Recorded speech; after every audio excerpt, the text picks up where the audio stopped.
नाते तुमचे आमचे हळवार जपायचे, तिळगुळ हलव्यासंगे अधिक दृढ करायचे. येणाऱ्या मकर संक्रांतीच्या तुम्हा सर्वांना खूप खूप शुभेच्छा. Hello friends, Shri Swami Samarth. आजचा तुमचा दिवस अगदी आनंदाचा जावो हीच स्वामींच्या चरणी प्रार्थना. तर हिंदू धर्मात मकर संक्रांती सणाला विशेष महत्त्व आहे. या दिवशी स्नान आणि दान करण्याची मोठे पुण्य मानले जाते. मकर संक्रांतीच्या दिवशी सूर्यदेव शनीच्या स्वामित्वाखालील मकर राशीत प्रवेश करतात. म्हणजेच सूर्यदेव आपल्या पुत्र शनीच्या घरात प्रवेश करतात. याच दिवसापासून सूर्य उत्तरायण होतात. 2026 मध्ये संक्रांतीचा सण 14 जानेवारी रोजी साजरा केला जाणार आहे. देशातील विविध भागांमध्ये हा सण जो आहे वेगवेगळ्या नावांनी साजरा केला जातो. बिहार आणि उत्तर प्रदेशमध्ये मकर संक्रांती किंवा खिचडी पर्व देखील म्हटलं जातं. पंजाब आणि हरियाणामध्ये लोहडी, तर तामिळनाडूमध्ये पोंगल, आसाममध्ये माघ बिहू किंवा भोगाली बिहू म्हणून ओळखला जातो. चला तर जाणून घेऊया मकर संक्रांतीच्या दिवशी स्नान व दानाचा शुभ मुहूर्त कधी आहे. तसेच या दिवशी दान पुण्याचे धार्मिक महत्त्व जे आहे तर ते काय आहे. तर वैदिक पंचांगानुसार 14 जानेवारी रोजी दुपारी 3:13 म्हणजे 13 मिनिटांनी संक्रांती लागणार आहे. मकर संक्रांती 2026 चे पुण्यकाळ दुपारी 3:13 ते सायंकाळी 5:45 या वेळेत असणार आहे. या पुण्यकाळाची एकूण कालावधी 2 तास 32 मिनिटे इतकी असणार आहे.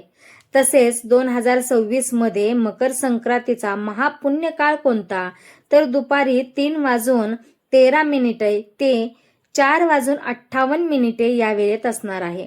महापुण्यकाळाची कालावधी 1 तास आणि 45 मिनिटे इतकेच असणार आहे. वाहन जे आहे तर ते वाघ असणार आहे. उपवाहन घोडा असणार आहे. वस्त्र पिवळे धारण केलेले आहेत आणि हातामध्ये गदा धारण केलेली आहे. वयाने कुमारिका आहे आणि संक्रांत ही बसलेल्या अवस्थेत येत आहे. हातात वासासाठी जाईचे फूल घेतले आहे. पायास भक्षण करीत आहे. त्याचबरोबर पूर्वेकडून पश्चिमेकडे जात आहे. ईशान्येकडे पाहत आहे. वार बुधवार आणि अनुराधा नक्षत्र आहे आणि गंधद्रव्य म्हणजे कुमकुम ल्यायले आहे आणि चांदीचे ताट हातामध्ये देखील घेतले आहे. तर मकर संक्रांतीच्या दिवशी आपल्या महाराष्ट्रामध्ये सर्व काही सुवासिनी ज्या स्त्रिया असतात त्या तयार होतात. अगदी साज शृंगार करतात आणि जे खण असतात, जे बोळके असतात ते मकर संक्रांतीच्या दिवशी एक खण तुळशी मातेपाशी ठेवतात आणि एक खण आपल्या देव्हाऱ्यामध्ये पूजला जातो. त्या खणामध्ये सर्व काही पदार्थ, सर्व काही वौसा हा भरला जातो. तर त्यानंतरून जे आहे वौसा पूजिल्याच्या नंतरून साऱ्या जी आपल्या घराच्या आसपास जेवढे मंदिरं असतील त्या मंदिरामध्ये देखील वौसण्यासाठी चालल्या जातात. सर्व महाराष्ट्रामध्ये ही परंपरा नाही, परंतु काही भागामध्ये जी आहे तर ही परंपरा आहे. काही भागामध्ये घरीच वौसा करून देवाला वौसतात आणि काही भागामध्ये घरी वौसा करून शेजारची जी मंदिरं असतात त्या मंदिरामध्ये देखील चालल्या जातात. तर या संक्रांतीच्या दिवशी जे साज शृंगार करतात तर त्या दिवशी आपल्याला मकर संक्रांतीच्या दिवशी यावेळेस 2026 मध्ये पिवळी साडी ही धारण करायची नाहीये. कारण या वर्षी पिवळा रंग मकर संक्रांती देवीने जे आहे तर धारण केलेला आहे. त्यामुळे यावेळेस 2026 मध्ये मकर संक्रांतीला पिवळा रंग हा वर्ज्य आहे.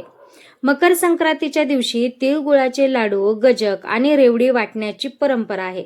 या दिवशी अन्नधान्य, कंबळ, तूप, वस्त्र, तांदूळ, डाळ, भाजीपाला, मीठ आणि खिचडीचे दान देखील केले जाते आणि या वस्तूंचे दान करणे अगदी अत्यंत श्रेष्ठ मानले जाते.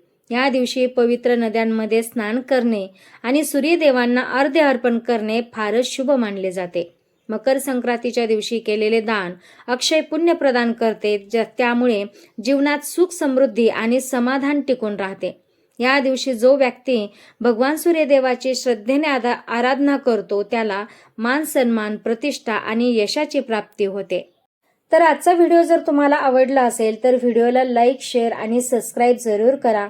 भेटूया अशाच नवीन एका व्हिडिओ सोबत. तोपर्यंत श्री स्वामी समर्थ. असेच नवनवीन व्हिडिओ पाहण्यासाठी आपल्या चॅनलला आजच सबस्क्राईब करा.